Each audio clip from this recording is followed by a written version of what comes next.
You know, after all these years, you'd think I've seen every possible permutation of human conflict, every flavor of family dysfunction that can be cooked up, but every now and then a guest walks onto my stage who isn't just in a crisis, they've built a fortress around their crisis and they've convinced themselves it's a castle. They're not just wrong, they're professionally wrong. They've got spreadsheets, binders, a whole doctoral thesis on why their pain is everyone else's fault. That was Sarah. When I first read her file, she sounded like a hero. The protective mother, the devoted wife, the woman who finally stood up to a pair of monstrous in-laws who were, in her words, toxic, manipulative, and hell-bent on destroying her family. She had banned them, cut them off completely from her life, her husband's life, and most importantly, her children's lives.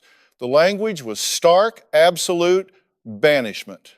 It's a medieval punishment for a modern-day family squabble, and that tells you something right there. That tells you the stakes in her mind are biblical. She walked onto the stage with an air of righteous certainty. You just can't fake. Poised, articulate, dressed impeccably, she looked like a woman who had her life together. A woman who made difficult decisions for the right reasons. She had a binder with her, a thick 3-ring binder with color-coded tabs. It was her evidence, a meticulously cataloged list of every slight, every backhanded compliment, every unannounced visit, every piece of unsolicited parenting advice her in-laws, John and Mary, had ever offered. This wasn't just a list of grievances, it was a prosecution file. She was the star witness, the lead prosecutor, and the judge, all rolled into one, and she had already delivered the verdict. Her husband, Mark, shuffled out behind her, and I mean shuffled. If she was a fortress of conviction, he was the patch of grass in front that had been trampled into mud. He sat down, shoulders slumped, and stared at his shoes like they held the answers to the universe. He was a man caught in the crossfire, a prisoner of a war he never declared.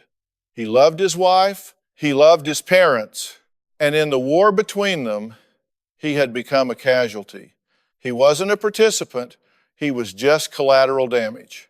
The problem, as Sarah laid it out in a calm, measured, and incredibly compelling monologue, was simple. His parents didn't respect her. They questioned her every move, from how she decorated the house to how she disciplined their 2 young children. They used money to control them, offering gifts that came with a tangle of strings. They would show up unannounced, expecting to be entertained. They were, she insisted, a textbook case of narcissistic personality disorder. She'd done her research. She had articles printed from the internet in that binder to prove it. And as I sat there listening, I knew that half of America was nodding along with her. They saw their own intrusive mother-in-law, their own boundary-busting father-in-law. She was making a great case. On the surface, every point she made was logical. Every example she gave was a clear violation of reasonable boundaries. If you only looked at the what they did, what they said, her decision to ban them seemed not just reasonable, but necessary. But my job isn't about the what, it's about the why. Why was this the only solution? Why banishment instead of boundaries? Why a war instead of a negotiation? Because healthy people don't typically resort to scorched earth tactics. Healthy people don't need a binder to prove they're right. The binder told me everything. It wasn't a tool for resolution, it was a monument to her pain. It was a justification, a constant companion that whispered to her, "You are right. You are the victim. You are the hero." And when you need an external object to validate your reality that intensely, it means the reality itself is standing on a very shaky foundation. I looked over at Mark. He flinched every time Sarah presented a new piece of evidence. It wasn't the flinch of a man hearing a lie, it was the flinch of a man hearing a truth weaponized. He wasn't disagreeing with the facts, but he was dying from the way they were being used. His parents sitting backstage were a different story. In the pre-interviews, they weren't monsters.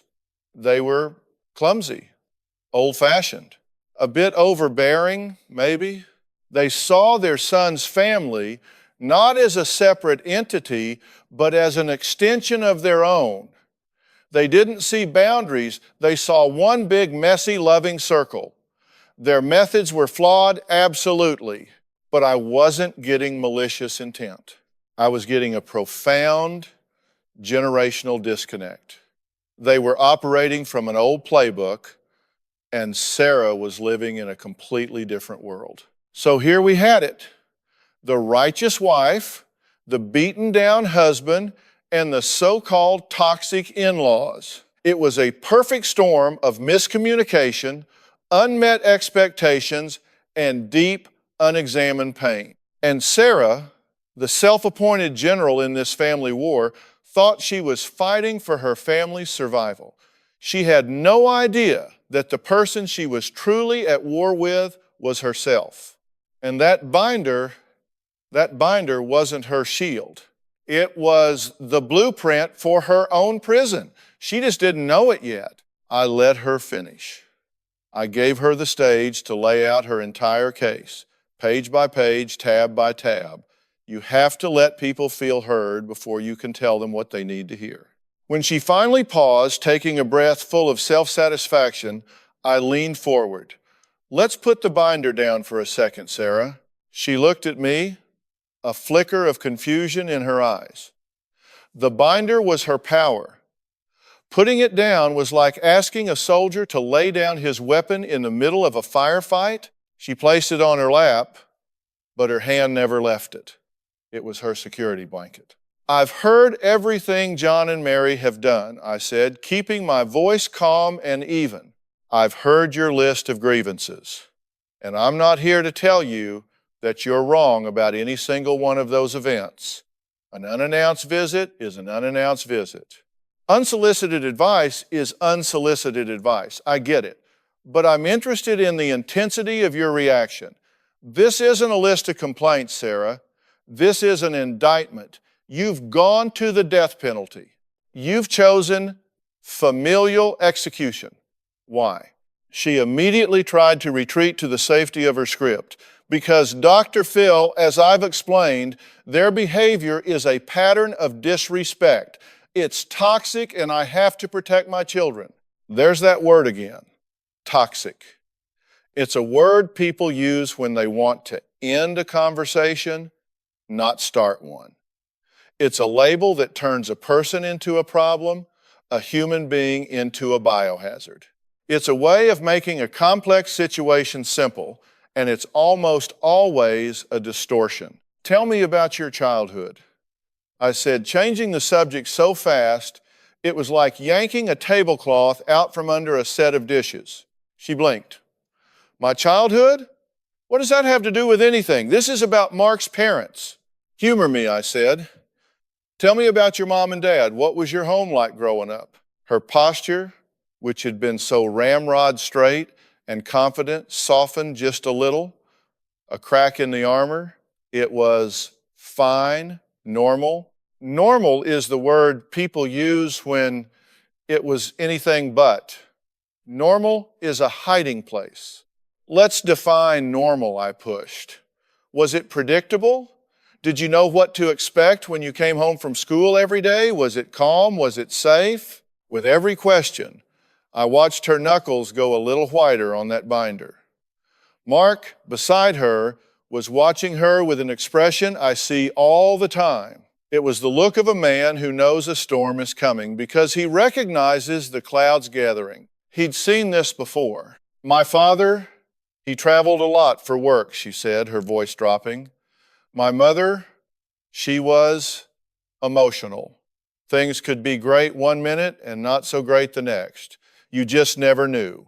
And there it is, the root, not in her in-laws' living room, but in her own childhood home. A little girl who grew up on emotional quicksand. A girl who learned that the world was unpredictable, that the people who were supposed to keep you safe could be the source of your anxiety. What does a child do in that situation? They learn to control. They can't control their parents, so they control their environment. They get perfect grades. They keep the room spotless. They become hyper-vigilant, scanning every room they enter, reading every facial expression, looking for the first sign of trouble. They learn that chaos is the enemy and control is survival. So you became the little adult in the house, I said. It wasn't a question. You were the one who had to manage your mother's moods. You were the one who had to hold things together. A single tear rolled down her cheek, and she wiped it away with fury as if it were a betrayal. I did what I had to do, and you did a great job, I affirmed. That little girl deserves a medal. But she's not a little girl anymore. She's a grown woman who is married to this man, and she is still scanning the horizon for chaos. And your in-laws, with their unannounced visits and their clumsy opinions, to you, it doesn't feel clumsy. It feels like a threat. It feels like the chaos is starting again. Every time they knock on your door uninvited, it's not just an inconvenience, it's a violation that triggers that old fear that you are losing control. I turned to Mark. And you, Mark, you grew up in that house. What was it like? It was loud, he said, a weak smile on his face. Always people over. My mom was always cooking. My dad was always telling stories. It was a lot sometimes, but it was loving. So you learned that love is expressed through constant presence, through involvement, maybe even a little bit of meddling, I summarized. And what do you do when there's conflict? He looked down at his shoes again. I try to smooth it over. Keep the peace. You're a peacekeeper, I said. Which sounds like a good thing, but what it really means is you're a conflict avoider.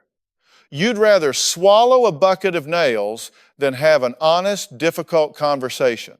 So when your parents do something that upsets Sarah, you don't stand up to them and say, hey, Mom, Dad, you need to call before you come over. And you don't turn to your wife and say, honey, I know they're a lot, but they have good hearts. Let's figure out a compromise. Instead, you do nothing. You abdicate your role as the bridge between these two worlds, and your silence is interpreted by Sarah as a betrayal, which makes her feel even more alone and out of control, and it's interpreted by your parents as permission, so they keep doing it.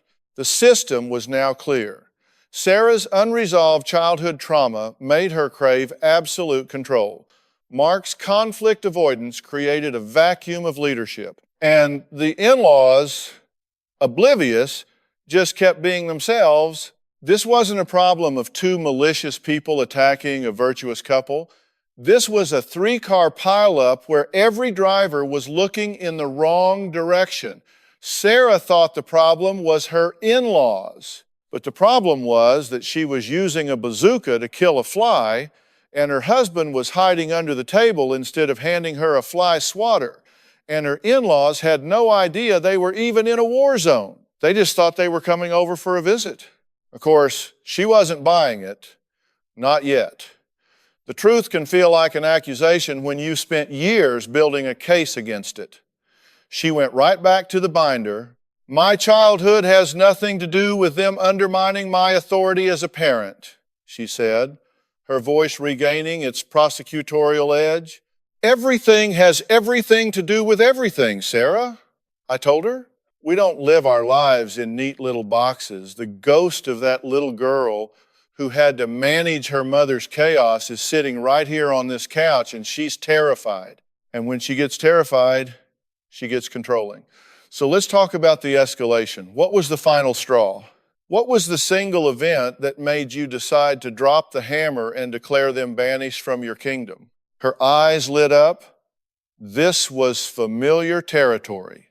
She flipped to a tab in her binder labeled the birthday party incident. I knew this would be a good one. Holidays, birthdays, funerals, These are the pressure cookers for family dysfunction. All the unspoken tensions come right to the surface. She laid it out. It was her son's 4th birthday. She had planned it for months. Every detail was curated, from the organic, sugar-free cake to the handmade decorations.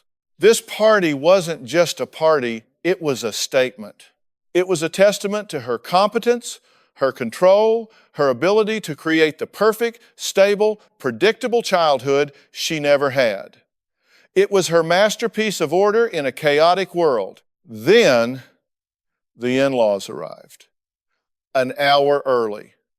That was strike one. They didn't come empty-handed.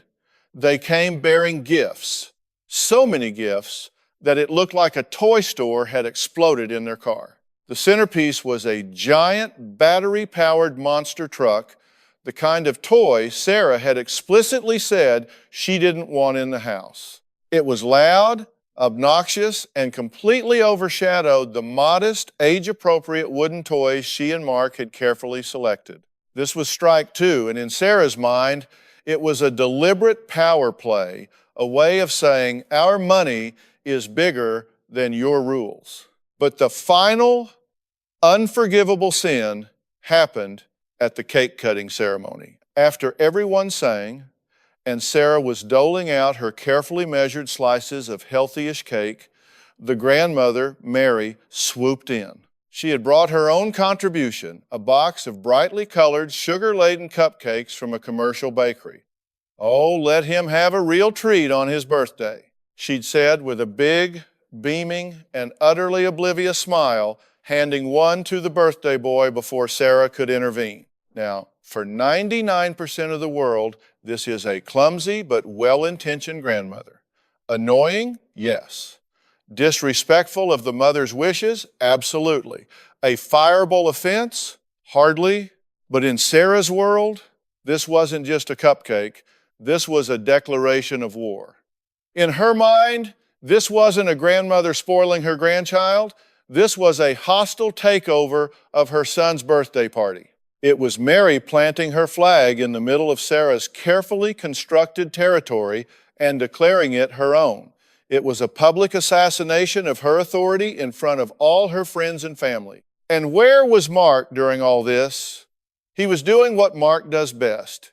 He became a human smoke detector, chirping meaninglessly while the house burned down. He said things like, "Oh, Mom, you shouldn't have. And it's okay, honey, it's just one cupcake." Every word he spoke was meant to douse the flames, but all it did was invalidate his wife's feelings. He wasn't picking a side. He was just trying to get the noise to stop. What Sarah needed was for her husband to stand with her, to be a partner, to present a united front and say, "Mom, we appreciate the thought, but Sarah and I decided on no sugar. We're the parents, and this is our rule." He didn't have to be nasty. He just had to be clear. But clarity is the enemy of the conflict avoider. The car ride home, she told me, was a silent inferno. The kids were in the back, buzzing from sugar and overstimulation, and Sarah was just staring out the window, replaying every moment, every slight, her rage building into a cold, hard diamond of certainty. When they got home and put the kids to bed, she finally turned to Mark. It wasn't a discussion, it was a verdict. She told him, "I am done. I am done being disrespected in my own home. I am done with your mother trying to be a better parent to my kids than I am. I am done with you letting them walk all over me." And then she delivered the ultimatum, the last-ditch effort of a person who feels completely powerless. "You need to choose, Mark. It's them or it's me and the kids." An ultimatum is not a negotiation, it's a hostage situation. And Mark, who has spent his entire life avoiding conflict, was now facing the biggest conflict of his life. He couldn't handle a fight on two fronts. So he did what cornered people do. He surrendered to the force that was closest and loudest. He gave in. He agreed to cut his parents off. Not because he believed they were evil. not because he agreed with Sarah's catastrophic interpretation of the day's events. He agreed because it was the path of least resistance. He chose what he thought was peace, but what he actually chose was a different kind of war, a colder, quieter, and far more destructive one. And for the next 6 months, there was silence. No calls, no visits. John and Mary were erased. But the problem hadn't been solved.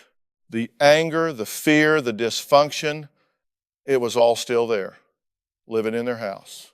The fortress Sarah had built to keep the in-laws out had also locked her and her husband in, and the relief she thought she would feel never came. Because you can banish people, but you can't banish the unresolved pain that's driving you. That pain comes with you no matter where you go. Now, with the backstory and the escalation laid bare on the stage, it was time to move from diagnosis to confrontation.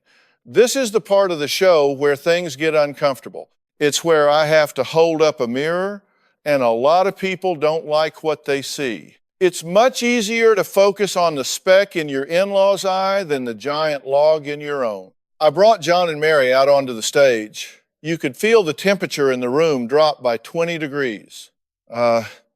Sarah stiffened her body language, screaming, "Threat detected."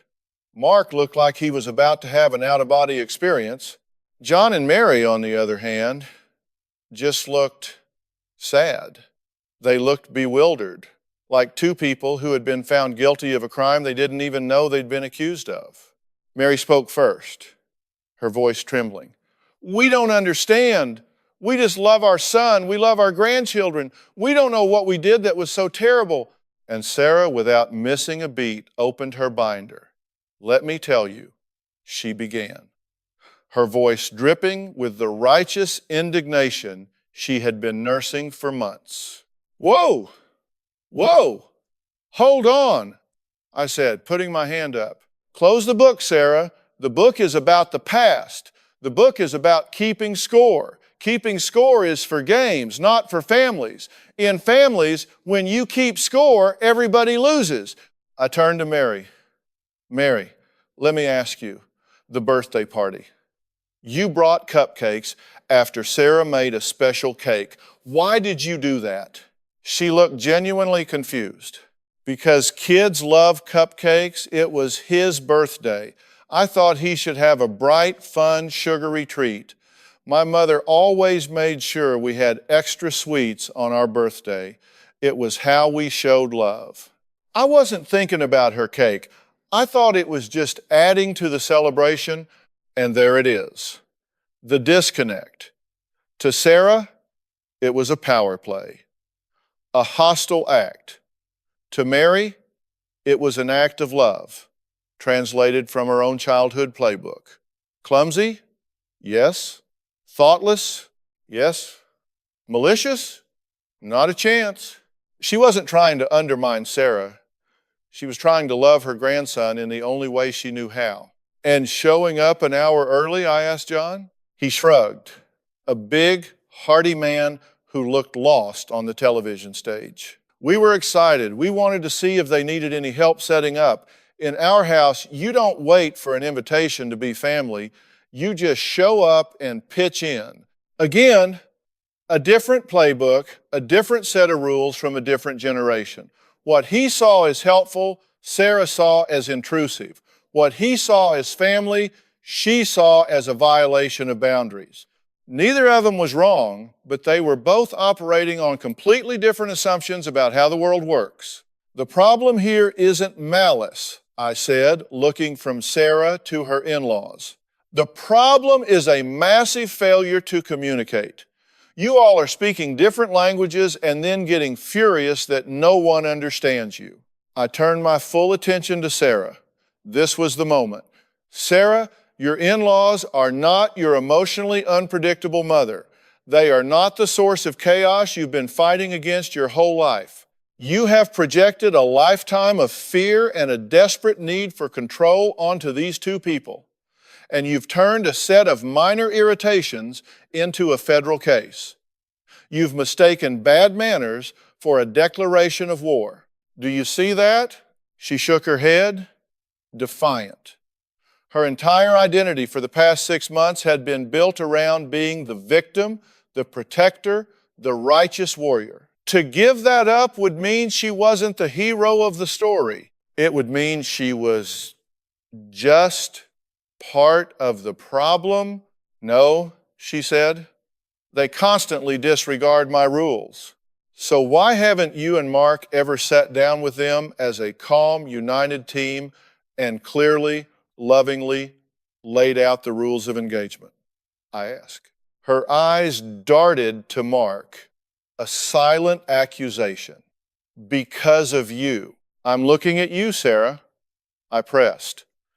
Why haven't you initiated that conversation?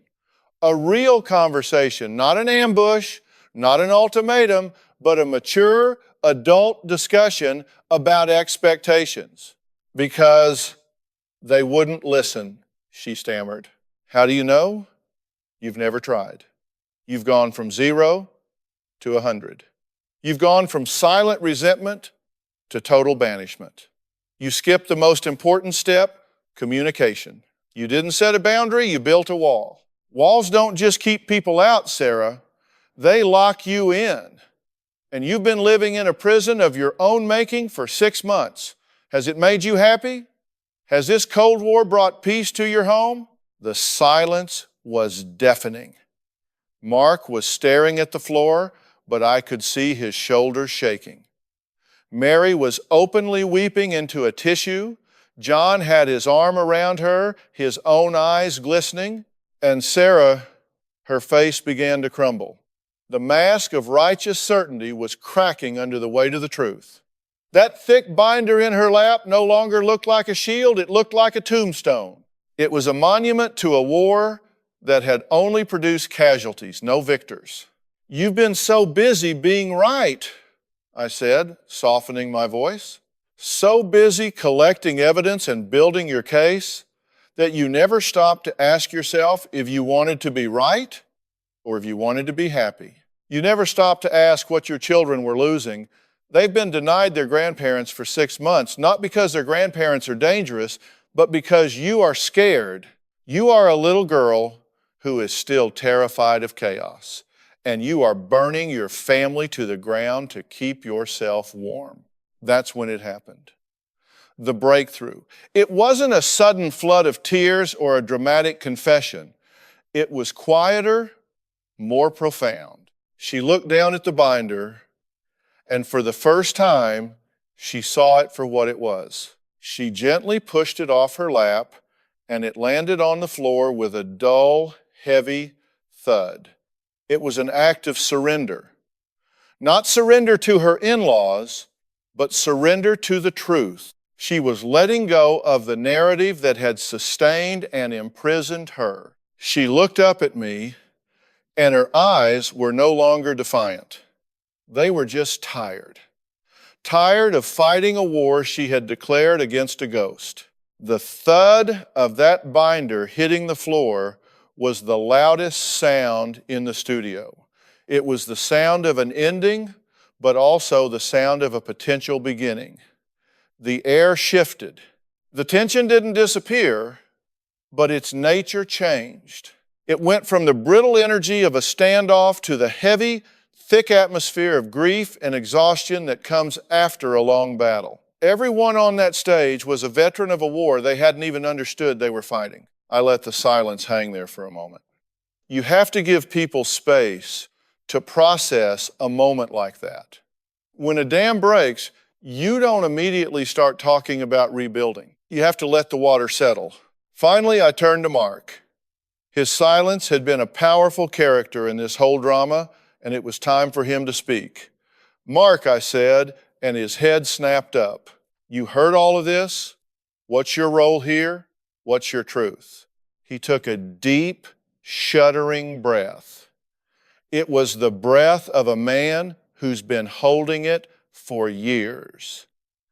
I failed everyone, he said, his voice raw. I knew Sarah was hurting. I saw it. I saw how she got tight every time my parents came over. And I knew my parents weren't trying to be hurtful.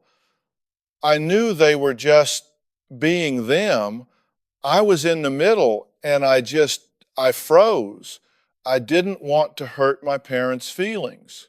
I didn't want to fight with my wife, so I did nothing, and doing nothing was the worst possible thing I could have done.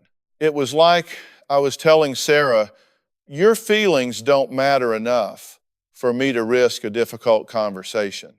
And I was telling my parents, keep doing what you're doing. It's fine. I wasn't a peacekeeper. I was just a coward. It was a brutal, honest, and absolutely necessary admission. He wasn't blame shifting anymore. He wasn't a victim caught in the crossfire. He was a participant. His passivity was an action. It was the fuel that had kept this fire smoldering for years until it finally exploded. I nodded. That's a hard truth to own, but it's the truth. You're the bridge, Mark. You're the translator. You're the one who is supposed to stand with your wife as a partner and help her navigate the world of your family, a world she wasn't born into. And you're the one who is supposed to represent your new family, you, Sarah, and the kids to your parents. You're supposed to lovingly but firmly teach them the new rules. It's not their fault they don't know them. No one gave them the playbook. That was your job, and you didn't do it. He just nodded, tears running down his face now. These weren't tears of self-pity. They were tears of acceptance. He was finally seeing his own reflection in the mirror. Now it was time to put the pieces together. The confrontation had happened, the breakdown had occurred, but a breakthrough without a plan is just a nice moment for television. It doesn't change lives. Change requires a strategy. So where do we go from here? I asked, looking at the four of them. Because leaving this stage the way you came is not an option. The old way is broken. It's toxic, to use your words, Sarah. But the toxicity wasn't coming from your in-laws, it was coming from the system, an unhealthy, unspoken, unnegotiated system of fear, avoidance, and miscommunication. We have to create a new one. I started with John and Mary, you two. You raised a son, you did your job. He's a grown man now with a wife and children. His primary loyalty is no longer to you, it is to her and to them.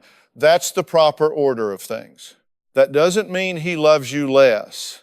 It means his role has changed. Your role has to change too.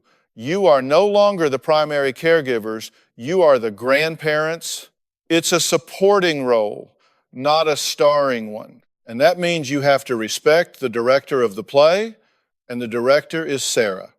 That means you call before you come over, every single time. That means when you are in her house, you are a guest in her house, and you follow her rules, especially when it comes to the children. You can disagree in private, but in public you present a united front. And no more giant show-stopping gifts that are designed to make you the hero. Your gift is your presence, not your presence. They were nodding, taking it in. They weren't defensive.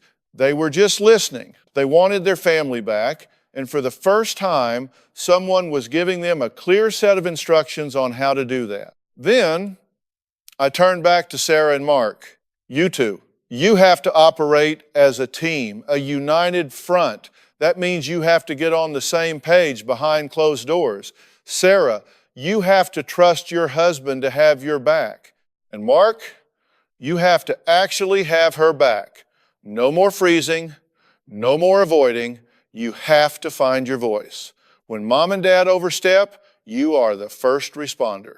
You're the one who says, hey, I appreciate the thought, but we're going to handle it this way. Calmly, lovingly, but firmly. It's not about being disrespectful, it's about being clear. Finally, I looked at Sarah.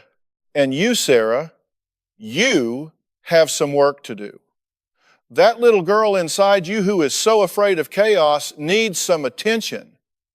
You need to get into some individual counseling and unpack that baggage from your childhood. Because until you heal that old wound, you're going to keep bleeding all over people who didn't cut you. You've been using your in-laws as a stand-in for the chaos you could never control as a child. It's time to let them off the hook.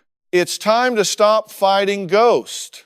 They are not the enemy. Your fear is the enemy.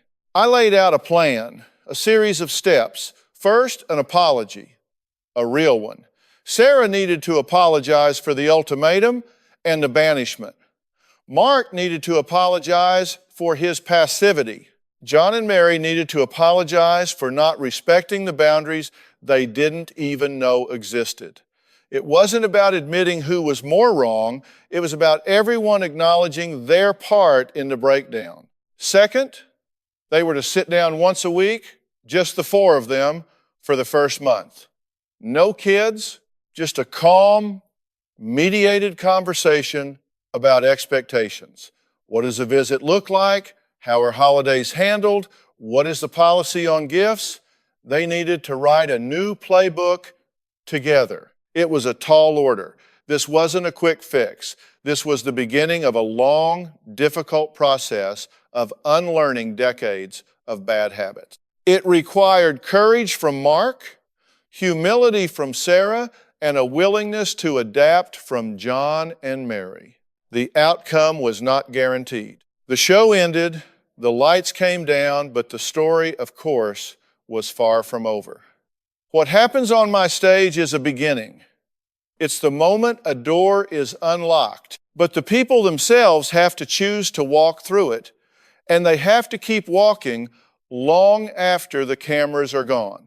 That's the part the audience doesn't see. That's the part that determines whether this is just another dramatic television episode or the first chapter in a family's recovery. A few weeks later, my producer got an email.